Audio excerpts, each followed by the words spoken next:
Hello Flosstube. My name is Anna and welcome to my very unorganized last-minute impromptu attempt to record a video.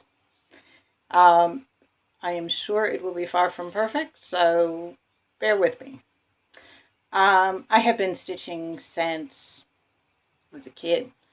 One of my first memories of stitching was Christmas Eve when you're all waiting around to be allowed to open your presents. I was maybe 6, I don't know. Old enough to have a memory, not much older than that. And during those Christmas Eve nights, my mom always had her stitching, and I'd look at this and think, this is really cool. So I pestered and pestered and pestered, and eventually I was given a little scrap of Ada and some thread. I believe it was red because I have vague notions of wanting to stitch a strawberry. So red would make sense. And basically a needle and told to have at it. So I did. A couple years later, one of my aunts bought me one of those little tiny kits. You know, the ones that come with the frame, you know, and everything you need to do to the project. And so mine was a little teddy bear with all its shopping bags, and it said shop till you drop at the bottom. I stitched that whole thing in about a weekend.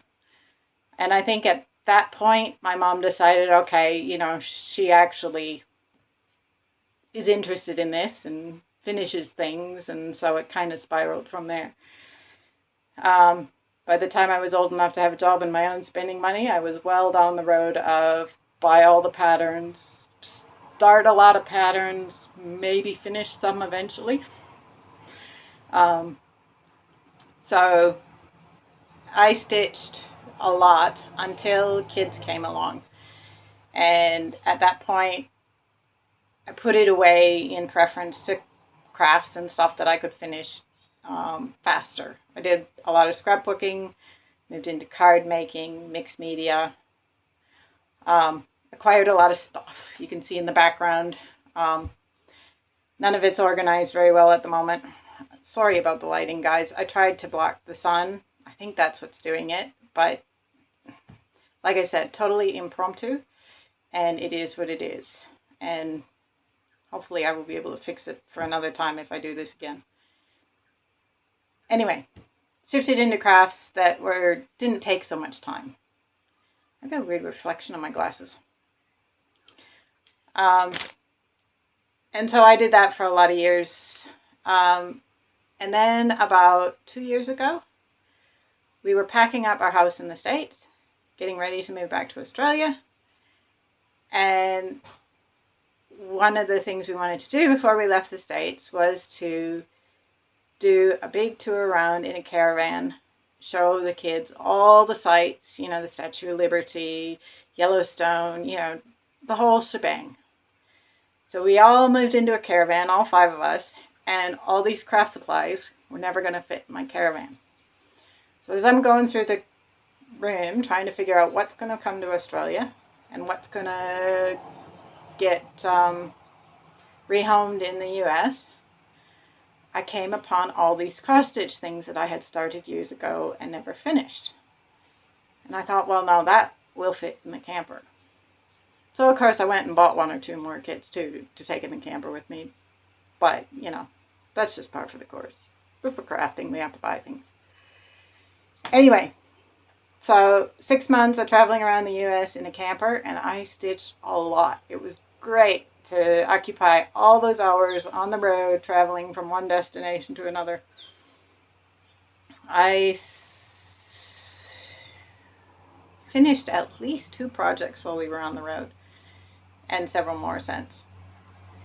And it's probably about the last 6 months I discovered this whole YouTube thing and the fact that there's like social cross-stitching on the internet. Because prior to that, my idea of social cross-stitching was when my mom and my aunt and whatnot, we all sat around on Christmas or Thanksgiving and sat in the living room and stitched. So that was kind of a novelty to discover there's actually other people out there who stitch too. So here I am to tell you what I'm working on and all that sort of jazz. actually, I will tell you before I get into what I'm working on. The people I've been watching on Flosstube, the one that comes to mind immediately is the Christine at Stitch All the Things. I watch her stuff partly because I love her obsession with the Halloween stuff. I'm not a stitcher who prefers the more primitive style of samplers that I see a lot of people floating around. But, you know, if it's Halloween, everything goes. I also like, she's had a couple of tutorials on bags and stuff that she's made, and I find those really awesome. I want to try some of those patterns she showed. So I'm always watching when her videos come up. The other one I watched a fair bit of is the Jessie Marie Does Stuff. Predominantly because our stitching interests overlap a lot in the Mirabilias. And she had a couple of mermaids that were just phenomenal. A designer I didn't know, but of course I quickly went looking at. So I tend to prefer the big, complicated projects, lots of detail, lots of back stitching, lots of specialty stitches. And guess what? I bought my first chatelaine pattern. So I'm pretty excited about that. Haven't started it yet, still waiting on a lot of threads to arrive, but I've got a plan. So I guess since I'm talking about that, I'll pull that first. I ended up buying the Japanese Moss Garden pattern. There you go. Hopefully you can see that. I've decided that I'm going to do a hand-dyed fabric on that one. Because of course when I was stitching 20 odd years ago, hand-dyes weren't a thing. So I've kind of liked this whole hand-dyed thing. And what I'm going to do is I'm going to dye my own. I've got a 28 count cacao linen coming. And I'm going to give it just the lightest gray wash. Minimal modeling, just enough that it's there, but not enough to detract from the chatelaine, basically. Besides, I can say I hand-dyed it myself then. So that's the plan. That's coming up. I'm super excited to start that. Before I actually start that, though, I am racing the clock, trying to get one of those old projects from all those years ago at least a bit closer towards completion. So, let me fit that all in. That is Teresa Wentzler's Trip Stitch. And so the maiden panel is totally finished, all the back stitching, everything done. And I'm predominantly working on the Knights panel at the moment. You can see I'm most of the way there. I have all the back stitching to do yet, which will take plenty of time in its own right. And I'll do those specialty stitches up the middle as part of it. But I would like to finish that Knights panel before this chatelaine arrives and I get distracted. Because once that stuff shows up, I'm not going to wait for the Knights panel to be done. So, near as I can figure, I started that chatelaine when I was still living in the U.S., or not the chatelaine, the Wentzler, before I ever came to Australia the first time, so 95, 96-ish. Yeah, so that's been a long time in progress. When I pulled it out, I had, you know, about 2 inches across the bottom done and all of the outer frame. So I've made substantial progress in the last few months since I pulled it out again. I'm pretty pleased, but I want to finish that Knights panel before I get distracted. The other 2 projects I'm working on at the moment, I'll just pull them out. Let me preface this next one. When I do something like a Wentzler that is really complicated and a lot of blended things, I store all my threads on needles ready to go. So because you're permanently changing colors, I don't do this parking thing. I sew in hand. So it's 1 thread, 1 needle at a time, And if you're permanently putting together blended colors for a Wensler, it takes forever. So that is my little shortcut to, I might have to change needles, but at least I don't have to rethread things every 5 minutes. Speed it up a little bit.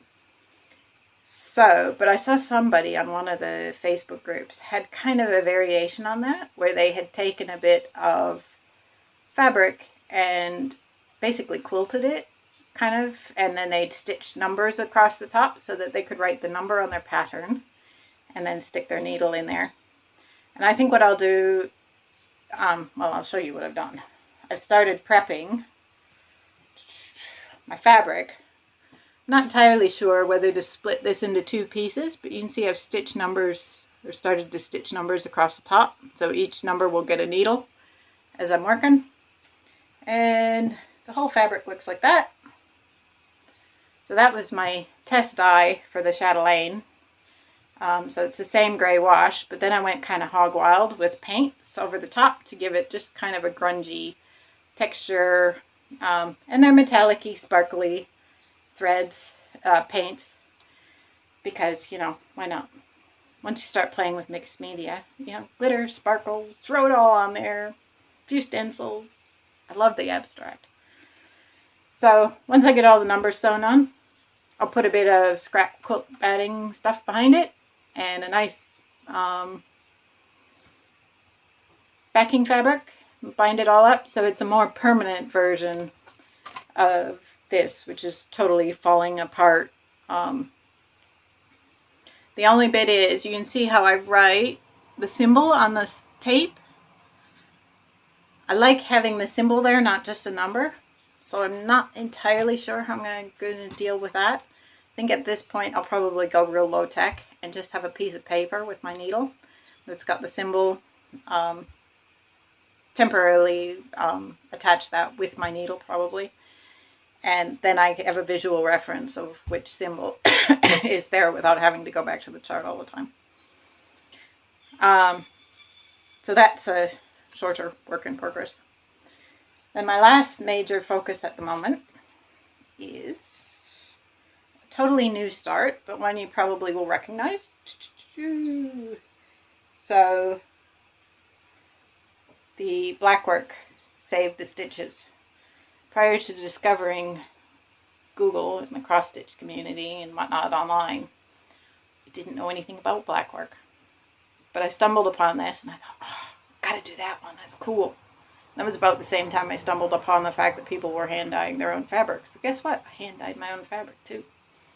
Because, you know, I'm just a glutton for more projects and whatnot to do. So at this point, I quite like that whole hand dyeing thing. It's way cool compared to the, with the white and the cream that we used to get 20 some years ago. Actually, I should mention, everybody seems to want to know, this was originally a 28 count white cashel linen, clearly hand dyed. Can't remember, it's grit dye. I can't even remember what color that I used. I think it was, I don't know. If anybody cares, leave a comment and I'll dig it up. I can probably figure it out. The other piece for the chatelaine, that was just the pearl gray, way watered down.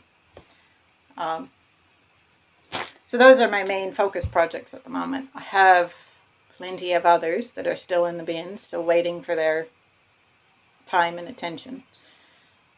I think the plan at this point is to try not to start too many things, because, you know. But basically, as I finish one of the older pieces, like the Wensler is the older piece at the moment, I will pull another older piece out from storage and try and finish that. I have a couple that are pretty close to finish that I should probably just finish up and be done with. I'm not organized enough to have the other pieces that I've finished recently on hand. Maybe I'll save that for another video. I am not really sure I want to go the route of some of you with hour-long videos. I don't have that much spare time. like I said, this was totally impromptu. The house was quiet. Oh, quick, we'll have a go. So who knows when there'll be another one. I wouldn't count on it anytime soon. That's just my life at the moment. Anyway, if you like this, want to see anything specific, let me know. Oh, if you have any suggestions for other people who do the big, chatelaines, etc., the big fancy detailed designs that I should be watching, leave me a link in the comments so I can go check out their Flosstube videos, because that's really where my stitching is at. Yeah, I guess I hope you enjoyed seeing what I was working on, and I'll talk to you another day. Bye.